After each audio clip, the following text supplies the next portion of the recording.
तो इस फिल्म की शुरुआत में बताया जाता है कि 1980 में माजानंग सिटी के करीब काफी सारे डाकुओं और लुटेरों का मर्डर कर दिया गया था। किसने और कैसे, ये एक मिस्ट्री थी। इस शहर के लुटेरों के दो ग्रुप्स थे, जिनमें से एक थे सुगाली। ये बहुत बेरहम थे और अजीब बात ये थी कि इनको मारना भी पॉसिबल नहीं था। लोगों में मशहूर था कि इनके अंदर या तो कोई जादुई ताकत है या फिर ये लोग खुद काला जादू करते हैं, जिसकी वजह से गोली या चाकू से आम तरीके से इनकी जान लेना पॉसिबल नहीं है। खैर, इस सब के बाद मूवी के पहले सीन में हम डेनांग नाम के एक आदमी को देखते हैं। 1984 का वक्त है। डेनांग सुगाली लुटेरों की लाशों को दफन करवा रहा है, यानी इन लुटेरों को मरवा दिया गया है। इन्हीं लाशों में एक जेरॉड की भी लाश थी, जिसने एकदम से आंखें खोल ली, यानी वो अभी जिंदा था। डेनांग उसके पास आकर उससे कहता है कि मैं जान गया हूँ, तुम कोई इंसान नहीं, तुम्हारे अंदर ब्लैक पावर्स हैं। ये बात उसे जेरॉड की किताब से पता चली थी,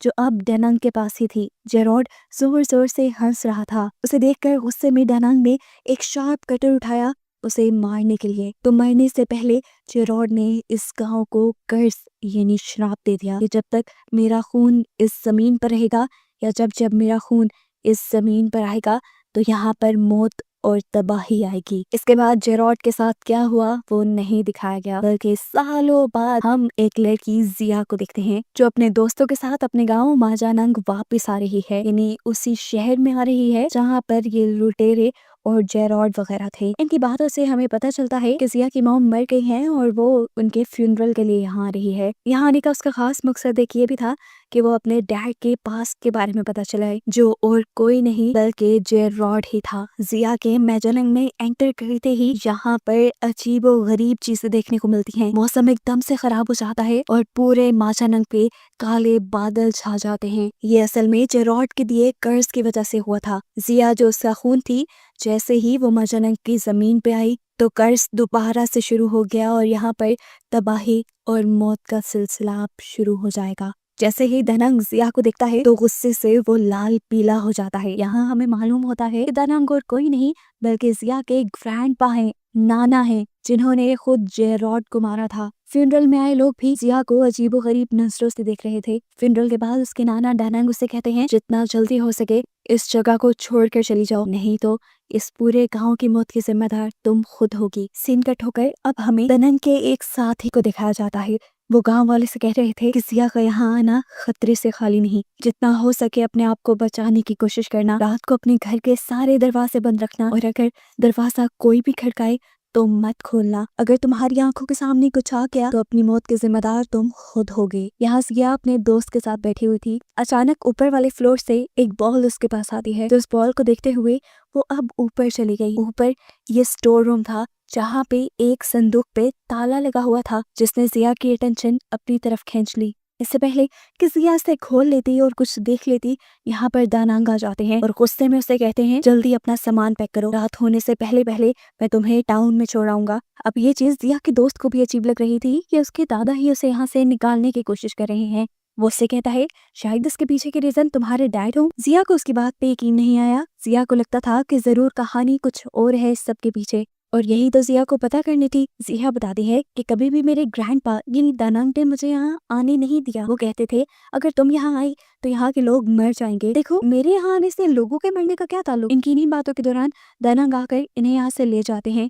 वो इन्हें शहर छोड़ने ही जा रहे थे, लेकिन तब उन्होंने देखा कि गाड़ी पंचर हो चुकी थी। ये देखकर वो पूरी तरह गुस्से में आ गए। उनकी घबराहट अब साथ में आसमान पे थी। जल्दी से वो घर के अंदर गए और उन्होंने एक गन उठा ली। जिया को उन्होंने कहा कि तुम अंदर ही रहना, और जिया के दोस्त को लेकर वो बाहर की तरफ निकल गए। जिया उनसे पूछते हैं, आखिर चाहते ही क्या हैं आप, मुझे किस चीज से बचा रही हैं, घर में क्यों कैद कर रही हैं? लेकिन डेनांग उसे कोई जवाब नहीं देता और जिया के फ्रेंड को लेकर बाहर चला जाता है। रास्ते में जिया के दोस्त को छोड़कर डेनांग अकेले ही आगे बढ़ने लगा था। वो बड़े आराम से सिगरेट पी रहा था। एकदम से उसे हवा में एक काला साया दिखाई दिया, जिसे उसने पहले इग्नोर कर दिया, और उसके बाद उसे दिखाई दिया कि 4 काले सायों ने एक कॉफिन उठाया हुआ है। और इस भयानक मंजर को देखकर वो लड़का बुरी तरह डर जाता है। इन्हीं कॉफिन वाले स्पिरिट्स को यहाँ पर 2 गार्ड्स भी देख लेते हैं। साथ ही साथ इन्हीं चारों सोल्स को नेबर में मौजूद एक ओल्ड लेडी ने भी देख लिया था। इन्हें देखते ही उसने अपनी बेटी को तेजी से एक कमरे में जाकर छुप जाने को कहा, क्योंकि वो जानती थी कि जो भी इन सोल्स को देखता है वो मारा जाता है और वो अपनी बेटी की जान बचाना चाहती थी। यहाँ पर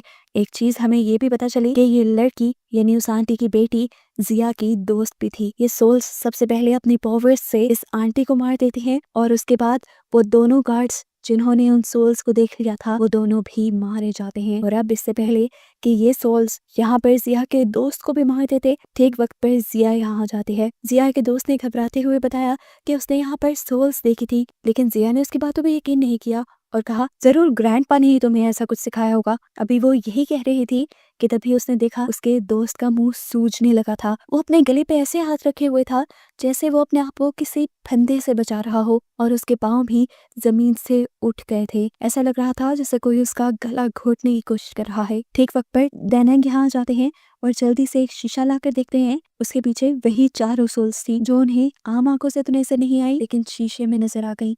शीशे में ही देखते हुए दानंग उस सोल के ऊपर बंदूक से अटैक कर देते हैं। इस गोलियों में बारूद की जगह नमक था और नमक से सोल्स दूर भागा करती थी। इसी नमक की वजह से उन्होंने जिया के दोस्त को छोड़ दिया और ये लोग अब आगे की तरफ भागे। जिया को समझ नहीं आ रहा था कि यहाँ पे ये सब चल क्या रहा है। वो दानंग से सवाल करती है कि आखिर ये सब क्या है, लेकिन दानंग उसके सवाल का कोई जवाब नहीं देते और आगे की तरफ चलते रहते हैं। अपने पास मौजूद शीशे की मदद से ही दानंग अपने सामने आने वाली सोल्स को देख पा रहे थे। इतने में ही पीछे से आकर दोबारा जिया के दोस्त को इन सोल्स ने घेर लिया। वो उसको यहाँ पर मार देते उससे दोबारा बचा लिया। ये लोग अब आगे की तरफ चल रहे थे कि अचानक दानंग इनकी नजरों से ओझल हो गए और ये दोनों पीछे रह गए। अब ये जानते थे कि वो सोल जरूर आकर उसको मार देगी।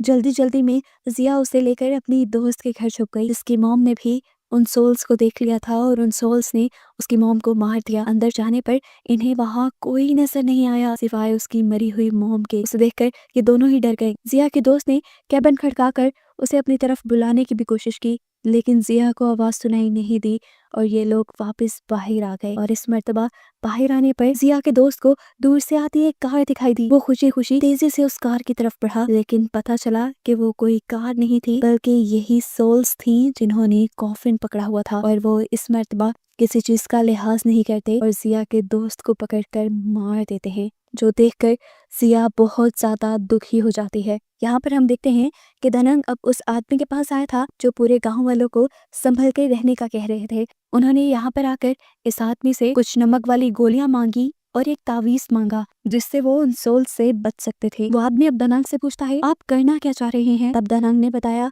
कि जेरॉड की बेटी वापस आ गई है और तुम जानते हो ना उसका श्राप क्या है। उसका खून जब यहाँ आएगा तब तबाही लेकर आएगा, लेकिन उसका ही खून उसे भी हमेशा के लिए खत्म कर सकता है और मैं अब उसकी बेटी के जरिए उसके खून के जरिए उसे हमेशा के लिए यहाँ से खत्म कर दूंगा और इस गांव को उसके दिए कर्ज से बचा लूंगा। सीन कट होकर हमें दिखाया जाता है कि जिया को कोई आदमी किडनैप कर चुका है। इसका नाम है यांतो और किसी वक्त में ये दानंग के साथ काम किया करता था लुटेरों को मारने का। यहाँ वो आदमी जिया के गले में वही तावीज देखता है जो उसे बुरी सोल से बचा सकता था। वो जान गया था जरूर उसे दानंग ने दिया होगा। जिया पूछती है ये किस काम के लिए है। तब यांतो उसे बताता है कि ये उस कर्ज से बचने के लिए है जो तुम्हारे डैड ने इस पूरे गांव को दिया था। जिया समझ गई कि ये आदमी सबको जानता है उसके डैड और उसके ग्रैंडपा के बारे में। वो उससे पूछती है आखिर मेरे डैड के साथ क्या हुआ था। तब यांतो बताता है कि असल में तुम्हारे डैड को दानंग ने गला काट के मार दिया था, लेकिन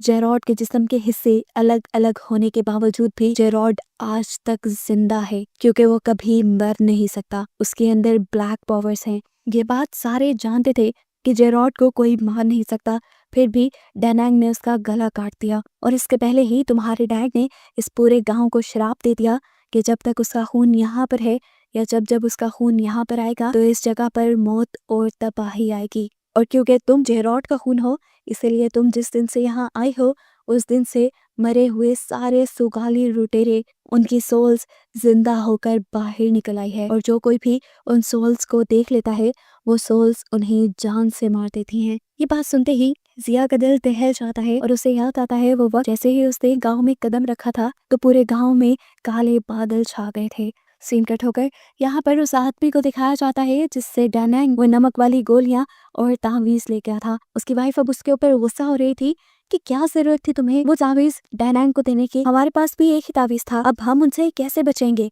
वो अभी ये बात कह ही रही थी कि अचानक उनके दरवाजे पे नॉक हुआ। उन्होंने दरवाजा खोला तो बाहर वही सोल्स खड़ी थी जिसे उस आदमी की वाइफ देख लेती है। आदमी तो उनको नहीं देखता, लेकिन अब वो सोल्स अंदर आकर उसकी वाइफ को मारने की कोशिश करती हैं। ये आदमी अपनी वाइफ को बचाने के लिए अपनी जान की बाजी लगा देता है, लेकिन कुछ नहीं होता क्योंकि अब उसकी वाइफ के साथ साथ वो खुद भी इन सोल्स के हाथों मारा गया था। सीन कट होकर दोबारा हमें जिया और यांतो को दिखाया जाता है। जिया यांतो से पूछती है, क्या मेरे डैड आज तक जिंदा है? जिसपे यांतो कहता है, हाँ वो जिंदा है, उसे कोई नहीं मार सकता, आम तरीके से तो बिल्कुल नहीं। बहुत से लोग उसे खत्म करना चाहते थे, यहाँ तक कि दानांग भी। दानांग ने तो उसको खत्म करके उसके जिस्म के हिस्सों को अलग अलग जगह पर दफन कर दिया, लेकिन फिर भी आज तक उसका साया इसी गांव में है। यहाँ पर वो एक और कड़वी सच्चाई जिया को ये भी बताता है कि तुम्हारे डैड को कोई भी नहीं मार सकता सिवाय तुम्हारे। तुम्हारा खून और तुम ही अपने डैड को मार सकती हो और इस गांव को कर्ज से आजाद करवा सकती हो, और ऐसा भी तुम्हारे डैड के कर्ज की वजह से है। जिया उससे पूछती है, मैं ये सब कैसे करूंगी? तभी आदमी बताता है कि तुम्हें अपने डैड की बॉडी और उनके सर को ढूंढना है। उसको एक साथ मिलाने के बाद जेरॉड की सोल भी उसमें वापस आ जाएगी। जैसे ही उसकी सोल उसके अंदर वापस आएगी, तुम्हें फिर अपना खून अपने हथियार के ऊपर, एक कुल्हाड़े के ऊपर लगा देना है, और फिर उससे तुम अपने डैड को यानी जेरॉड को मार पाओगी, जिसके बाद ही उसका कर्ज खत्म होगा। याद में बताता है, असल में तुम भी दानांग की इसी प्लानिंग का हिस्सा हो। दानांग तुम्हें यहाँ सिर्फ तुम्हारे डैड को खत्म करने के लिए लाया है। जिया के ख्याल में वो तो खुद यहाँ आई थी, लेकिन ऐसा नहीं था। ये सब दानांग की एक चाल थी। जिया को अभी तक ये लग रहा था कि उसके ग्रैंडपा गांव वालों के लिए लड़ रहे हैं, लेकिन याद में उसकी ये भी खुशफहमी दूर कर देता है और बताता है कि पहले भी सुगाली लुटेरों को उसने लूट मार मचाने दी और गांव वाले लूट गए। जिसके बाद जब उसने सुगालिस को मारा और ये कर्ज आ गया, तो उसने जेरॉड के दांतों से 3 तावीज बनाए, जिससे वो खुद, तुम और उसका एक चेला उस कर्ज से बच सकता है। बाकी पूरे गांव वाले उस कर्ज का शिकार हैं। हालांकि वो चाहता तो पूरे गांव वालों को भी उस कर्ज से निकाल सकता था। ये सारी बातें सुनकर जिया यांतो से कहती है, अच्छा ठीक है, मैं फिर चलती हूँ, अब मैं ही इन गांव वालों को बचा सकती हूँ। जिसे देखकर यांतो कहता है, नहीं, तुम गांव वालों को नहीं बचाओगी, हम सारे बुरे हैं और हम सारे गांव वाले मरना ही डिजर्व करते हैं। ये कहते ही उसने जिया के ऊपर भी गन पॉइंट कर दी ताकि जिया मर जाए और ये कर्ज कभी खत्म ना हो। इससे पहले कि उसकी गन शॉट से जिया मर जाती, जिया अपनी टांग मारकर चेयर को नीचे कर देती है और निशाना चूक जाता है। गन शॉट की आवाज सुनकर दानांग भी यहाँ आ चुका था जिया को बचाने के लिए। वो यहाँ यांतो से लड़ने लग जाता है और उसके बाद जिया को लेकर यहाँ से निकल जाता है। यहाँ पर जिया उससे कहती है, मैं अब आप पे बिलीव नहीं करती, मुझे आपसे नफरत हो रही है क्योंकि ये सारा श्राप आपका दिया हुआ है। उसकी ये बात सुनते ही उसके ग्रैंडपा यानी दानांग फौरन उसका हाथ पकड़ते हैं और उसके हाथ पे एक बड़ा सा कट लगा देते हैं और उसके हाथ से निकलते खून से वो एक कुल्हाड़े को रंग लेते हैं। जिसके बाद वो ये कुल्हाड़ा जिया को पकड़ा कर कहते हैं, अब इसी के जरिए तुम अपने डैड को मार सकते हो। जिया ये काम करने से साफ इनकार कर देती है क्योंकि उसे उसके डैड से बहुत ज्यादा प्यार था। अब वो जब ये भी जान गई थी कि उसके डैड इतने बुरे नहीं हैं और वो 10 साल बाद अपने डैड से मिलने वाली थी, तो वो अपने डैड को मारना नहीं चाहती थी। उसकी बात सुनकर दानांग कहता है, ठीक है, तुम नहीं मारोगी तो मैं मार दूंगा। उसे मारने के लिए सिर्फ तुम्हारे खून की जरूरत थी, जो मुझे मिल गया है और मैं अब उसे मार डालूंगा। इस सब के बाद दानांग जिया को अपने घर ले जाता है क्योंकि उसने अपने घर में ही जेरॉड की बॉडी को दफनाया हुआ था। घर लाने के बावजूद भी दानांग ने जिया को यही एहसास दिलवाया कि यहाँ पे जो कुछ हो रहा है उसकी वजह कोई और नहीं बल्कि जिया ही है। ये बात सुनकर जिया को गुस्सा आ जाता है। उसे लगता है कि उसे भी अब इस कर्ज से नहीं बचना चाहिए, इसीलिए वो अपने गले से वो ताबीज उतार देती है जो उसके डैड के दांत से बना था। उसके ऐसा करते ही स्पिरिट्स उसके सामने आ जाते हैं और वो उसे देख लेती है। इससे पहले कि स्पिरिट, सोल्स उसे मार देती, दानांग उसे यहाँ आकर उसे बचा लेते हैं। उसे घर के अंदर लाने के बाद दानांग घर के पिछले हिस्से में खुदाई करने लगे जहाँ पर उसने जेरॉड के जिस्म के हिस्से दफनाए हुए थे। यहाँ पर जैसे ही दानांग जेरॉड की बॉडी और सर को आपस में जोड़ने लगता है, पीछे से यांतो आ जाता है उसे ऐसा करने से रोकने के लिए। यहाँ उनके दरमियान लड़ाई चलने लग जाती है, जबकि दोबारा हम देखते हैं कि जिया बाहर जा चुकी थी और यहाँ जिया के डैड के सोल ही यानी जेरॉड के सोल ही उसे मारने आ जाती है। जिया ने उसे देखकर पहचान लिया और उसे कहा, ठीक है डैड, आप मुझे मार सकते हैं। इससे पहले कि उसके डैड उसे मार देते, यहाँ जिस्म के पूरा होने पर जेरॉड की सोल उसके जिस्म में वापस आ जाती है और जेरॉड इंसानी रूप में जिंदा हो जाता है। उसकी आंखें खुलने पर उसकी आंखें किसी बिल्ली की तरह चमक रही थी, जो कि साइन था ब्लैक पावर्स का। जिंदा होते ही जेरॉड यहाँ यान्तो को देखता है और सबसे पहले यान्तो को ही मार देता है। हालांकि यान्तो तो उसे जिंदा होते देखते ही माफी मांगने लगा था उससे। यहाँ पर दानांग भी अब उसके जिंदा होते ही उससे माफी मांगने लगा। यहाँ पर वो कन्फेस करता है कि हाँ, मैंने तुम्हारे साथ बुरा किया, तुम एक लुटेरे थे और तुम्हें पहले इतना काला जादू नहीं आता था। मैंने ही तुम्हें ये सब सीखने को कहा और जब तुम्हारी पावर्स बहुत ज्यादा बढ़ गई तब मैंने तुम्हें मरवा दिया। जेरॉड इससे पूछता है क्यों, आखिर क्यों? ये कहकर वो उसे मारने ही वाला था, लेकिन तब दानांग ने उसे बताया कि असल में मुझे भी ऐसा करने के लिए किसी ने कहा था। ये सब सुनने के बावजूद भी जेरॉड को दानांग पे बिल्कुल रहम नहीं आ रहा था। वो उसे मारने ही वाले थे, लेकिन ठीक वक्त पर जिया यहाँ आ गई। जिया ने अपने डैड को गले लगा लिया और वो उसे रोकने लगी। डैड, इन सबको नहीं मारे, इनका कोई कसूर नहीं। लेकिन अब जेरॉड अपनी बेटी के कहने पे भी ये सब नहीं रोकने वाला था। उसने अपनी बेटी से कहा कि जब तक मैं इस पूरे गांव को खत्म ना कर दूं तब तक मेरी सोल को आराम नहीं मिलेगा। जब जिया को ये महसूस हो जाता है कि उसके डैड ताकत के नशे में चूर हो चुके हैं तो उसे तबाही रोकने का कोई और रास्ता नजर नहीं आता। वो अपने खून से एक कुल्हाड़ी को सनकर पीछे से अपने डैड के ऊपर हमला करके उन्हें खत्म कर देती है। यहाँ पर अब जेरॉड मर चुका था। जिया उठी और दानांग को उठाकर यहाँ से ले जाने लगी, क्योंकि वो समझ गई थी दानांग बुरा नहीं है, उसने तो किसी और के कहने पे सब कुछ किया था। ये लोग इससे पहले कि यहाँ से बाहर चले जाते, यहाँ पर जिया की वो दोस्त आ गई जिसकी मॉम अभी अभी मरी थी। उसने इन लोगों की सारी बातें सुन ली थी कि ये सारा कर्ज जिया की वजह से वापस आया है और जिया की वजह से ही उसकी मॉम मारी गई। इसी गुस्से में वो जिया को शूट कर देती है। ये देखकर दानांग को गुस्सा आता है और दानांग उस लड़की को भी मार देते हैं। दानांग और उस लड़की के मरने के बाद जिया अपनी आखिरी सांसें गिन रही थी, तभी उसे